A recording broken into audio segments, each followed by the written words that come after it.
দোস্ত, এই সুদির ব্যবসা তো আমার লাটে উঠতেছে। শালারা টাকা নেওয়ার সময় ঠিক মতো নিয়ে যায়, কিন্তু সুদির টাকা দেওয়ার সময় বলি আর দিতে চায় না।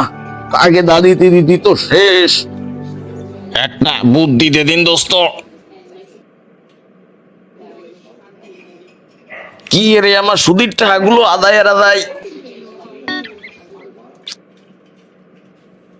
দোস্ত, তোরে আমি আগেও কইছি এখনো করছি, এসব সুদির ব্যবসা ট্যাবসা বাদ দে। এগুলো ভালো না, এগুলো অনেক বড় গুনাহ, বুঝলি? সুদের 70টারও বেশি গুনাহ রয়েছে। তার ভিতর সবচেয়ে বড় গুনাহ হচ্ছে আল্লাহর সাথে যুদ্ধ করার গুনাহ। আর একটা গুনাহ হচ্ছে এ দোস্ত, থাম থাম, আজান হচ্ছে। আজানের সময় কথা করতে হয় না, তাহলে গুনাহ হয়। আচ্ছা, তাহলে আজানটা শেষ হোক, তারপরে আমরা কথা কই। দোস্ত, আজান তো শেষ হয়ে গেল, তাহলে চলো এবার নামাজ পড়ে আসি। না রে দোস্ত, আমি আজকে নামাজ পড়তে পারবো না নে। আমার প্যান্ট ফাঁক নেই রে দোস্ত। এই না ফাঁক প্যান্টে নামাজ পড়লি তো নামাজ হবে না নি। হাই রে দোস্ত, তুমি তো জাতে মাতাল তালে ঠিক। মানে তুমি কি বুঝাতে চাইছো আমারে?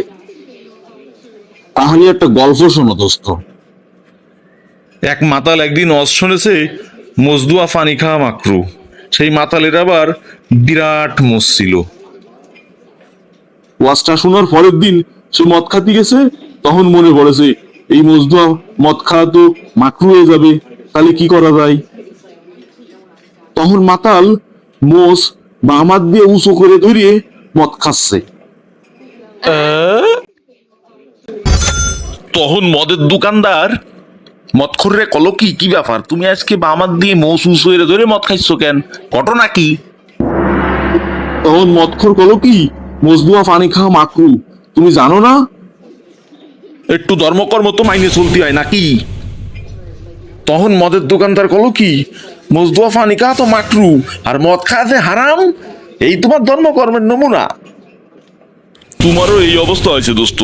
আজানের সময় কথা কলি গুনাহ হয়, এটা ঠিকই বোঝো, কিন্তু নামাজ না পড়লি যে আরো বড় গুনাহ হয় সেটা তুমি বুঝতেই পারতিস না। দোস্ত, তুমি যে আমারে অপমান করার চেষ্টা করলে, এটা কিন্তু আমি ঠিকই বুঝতে পারিছি।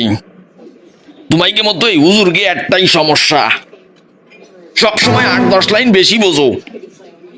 আমার কাজ আছে, আমি যাই। তোমার সাথে ফাউ ফেসাদ পড়ার সময় আমার নেই। যাও যাও দোস্ত যাও, তোমার উপর তো শয়তান বর করেছে। ভালো কথা শুনলি তো তোমার গা জ্বলে।